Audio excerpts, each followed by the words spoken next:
Hi, good morning and welcome to meditation. Today is the 4th of April. I would like to read and meditate this week in Proverbs chapter 17, verse 10. Proverbs 17, verse 10. A rebuke impresses a discerning person more than 100 lashes a fool. So we are going to talk about wisdom and intelligence. And what is the difference in the Bible between them two?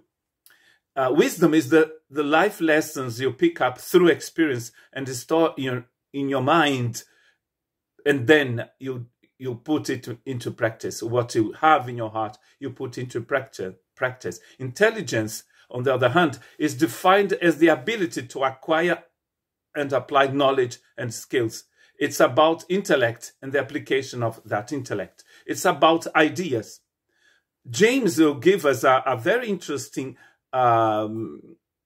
explanation about wisdom, what wisdom is. James chapter 3 verse 13, who is wise and understanding among you?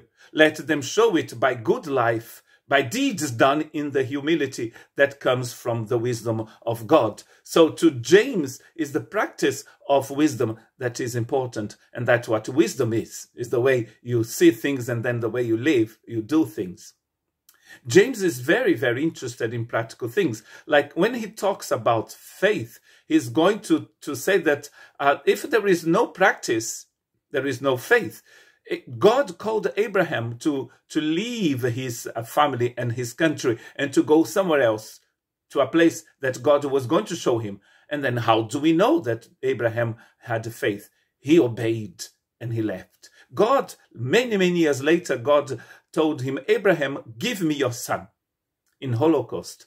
So Abraham gave his son in Holocaust. He didn't come to the end of that because God was testing him, was proving actually his heart. And then Abraham obeyed.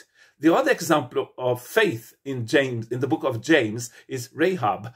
Rahab was a prostitute who lived in a city that was going to be destroyed, Jericho. And the spies told Rahab what to do. And she obeyed. She did exactly what she was told to do, because we knew that she had faith in God. So wisdom is the way you live. It's not just what you think. It's not just to prove that you are clever. It is what actually your life.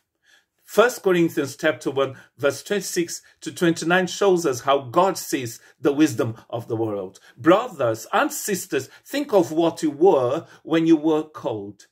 No many of you were wise by human standards. Not many were influential. Not many were of noble birth. But God chose the foolish things of the world to shame the wise. God chose the weak things of the world to shame the strong. God chose the lowly things of this world to despise and the despised things, and the things that are not, to nullify the things that are, so that no one may boast before him. That's the way God sees wisdom. And Paul, in the same book, in chapter 3, verses 18 to 20, says, do not deceive yourselves. If any of you think you are wise by the standards of this age, you should become fools, so that you may become wise. For the wisdom of this world is foolishness in God's sight. That's what it is interesting here. The wisdom is the way God sees things, the way God sees you, the way God sees life. God knows better. That's what it is.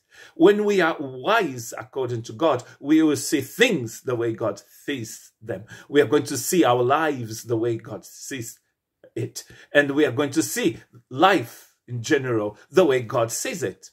And then we are going to apply that knowledge in acts of righteousness, we could say, by reading Paul. For the wisdom of this world is foolishness in God's sight. As it is written, he catches the wise in their craftiness. And again, the Lord knows that the thoughts of the wise are futile. So the Lord knows. And you may know as well. If you are filled with God's wisdom, you will know, you will see. God bless you.